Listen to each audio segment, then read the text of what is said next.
Pojďme nakoupit takové ty dárky, se kterými si nejvíce lámeme hlavu. Pro tchýni, pro tchána, pro bráchu. Rozpočet mám maximálně 1000 korun a vím, že kvalitní věci do kuchyně vždycky zabodují.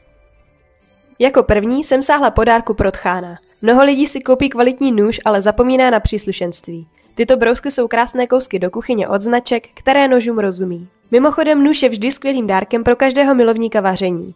Do našeho rozpočtu se vejdeme s tímto krásným kouskem z rukojetí z olivového dřeva.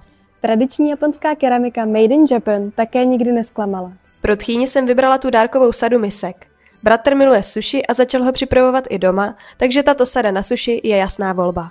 A na závěr jsem si nechala opravdový ráj každého gurmeta. Balzamikové octy, olivové oleje, laníže, toto jsou přesně ty delikatesy, které si málo kdo sám dopřeje, ale když je dostane jako dárek, bude nadšený. A i když je to téměř tekuté zlato, pořád se vejdete do našeho rozpočtu. Kvalita je lepší než kvantita. Jedna tato láhev udělá větší radost než naditý dárkový koš ze supermarketu.